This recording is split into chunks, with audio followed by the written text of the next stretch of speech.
It's impossible to trace the origins of Tongji Gong. The myths surrounding Kung Fu are many. But it is often held that an Indian Buddhist called Dharma, a devout and zealous monk who came to Shaolin to preach Buddhism 1400 years ago, found that his fellow monks lacked the physical strength to bear the long hours of Zen meditation. He set about creating Tongji Gong based on Indian yoga to promote the monks' physical strength.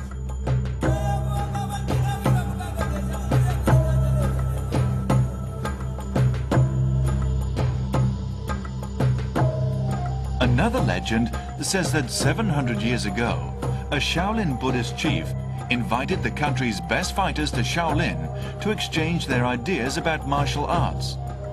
Here, they created Tongji Gong, which incorporates the advantages of every style of Shaolin Kung Fu. Shaolin Kung Fu demands both spiritual and mental as well as physical training. Tongji Gong best shows this concept.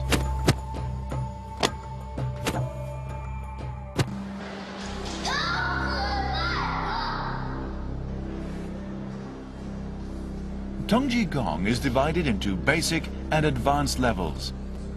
Basic Tongji Gong focuses on mobility, especially various forms of rolling and leaping.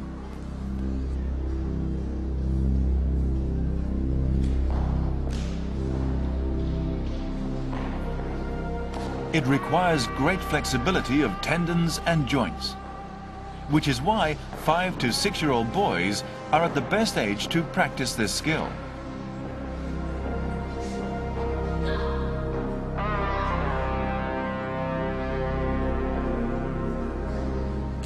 These 2 9-year-old boys, who have practiced basic Tongji Gong for 4 years, have made the most fragile parts of their bodies become deadly weapons.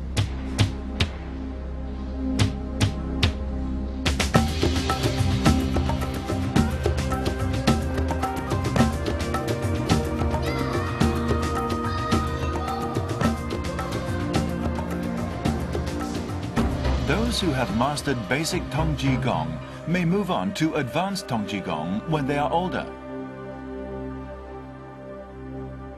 This 18-year-old student has practiced advanced Tongji Gong for 6 years and demonstrates the extremes of flexibility capable by the human body. Learning advanced Tongji Gong is similar to learning Qigong. Actions are soft but powerful, stretching human joints to the limits of endurance.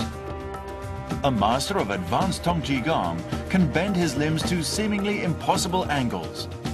A normal person can bend his foot back no more than 90 degrees, keeping his knee straight. A Tongji Gong master can bend his foot back through 180 degrees.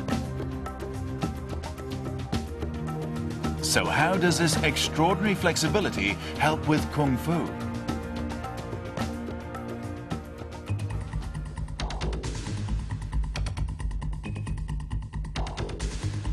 According to Master Shi Henjun, to become a Shaolin Kung Fu master, Tongji Gong is vital. It makes the joints extremely pliable, which in turn enables perfect posture and enormous power. What's more, it ensures that those qualities can last a lifetime.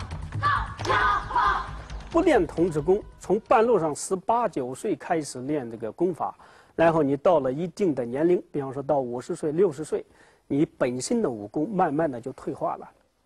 练童子功，它退化不下去。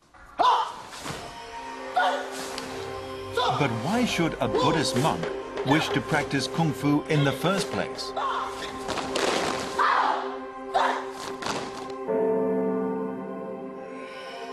Legend says that during the Wei and Qin dynasties, 1,500 years ago, Emperor Zhao Wen, who was a fervent believer in Buddhism, built a residential monastery for Master Bao Tuo, who came from India. Since the monastery was situated in the woods at the foot of Shaoxi Mountain, it was named Shaolin, as Lin in Chinese means woods.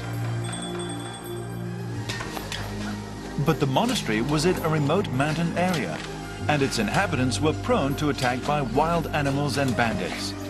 As a result, the monks began to practice kung fu for self-defense, and the farming tools they used in day-to-day life became their weapons.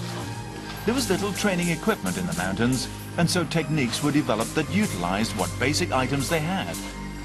From the humblest of beginnings emerged a simple but arduous long-term training regime that influences the practice of kung fu even today. Throughout its more than 2,000 years development and history, kung fu has no shortcut to becoming a master. Only endless practice, extreme effort, and total devotion can fully harness the power of kung fu. Literally, in ancient Chinese, the term kung fu means one with an erring devotion. The reward of becoming a master is reserved only for the elite of the elite. The first thing to learn in kung fu, and the most important fundamental stance, is jia ma, the back stance. As a basis for strong attacks and to avoid falling at the opponent's attack, the first requirement is to be able to stand firm. A kung fu practitioner must continue jia ma exercises throughout his life, at least 2 hours every day.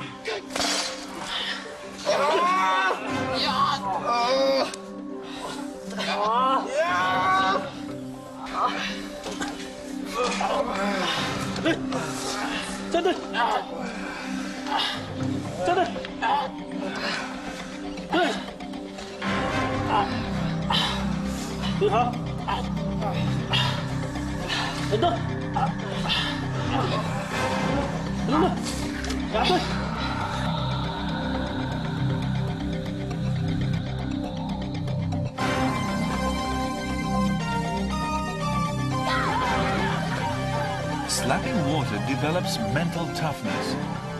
And by choosing freezing cold days to slap the water, the student learns to resist the cold.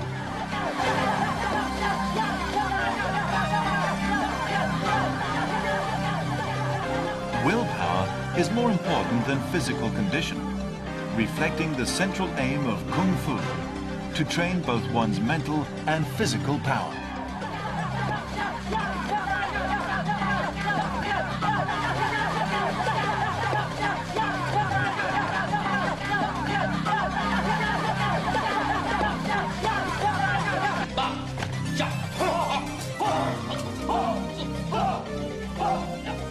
Liaozhang is a way to strengthen delicate human fingers.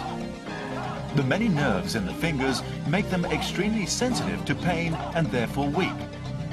What seems like a gentle pursuit of pushing one's hands into dried beans after only a short time becomes almost unbearably painful.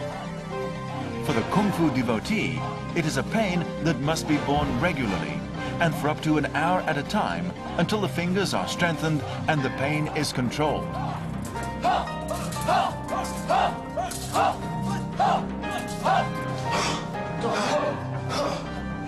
Hitting a candle flame from a distance is an exercise that promotes the explosive power of a punch. The rush of air driven by the fist blows the candle out, but only if every ounce of strength is placed into the strike. When the candle is out, it is relit and the exercise repeated. Repetitive training is the fundamental methodology behind Kung Fu.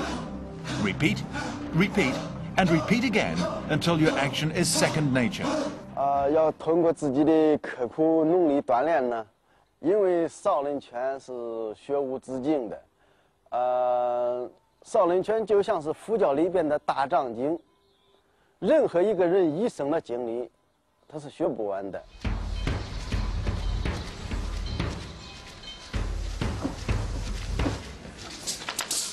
More than 300 styles of Shaolin Kung Fu are practiced today. They can be divided into weapons use, combat techniques, and Qigong. The sword is regarded as the king of all weapons. The dao or scimitar was invented after the sword. The most famous method being the Shaolin traditional dao technique. In ancient times, scimitars were designed for close fighting, where each combatant was in great danger. An old Chinese fight saying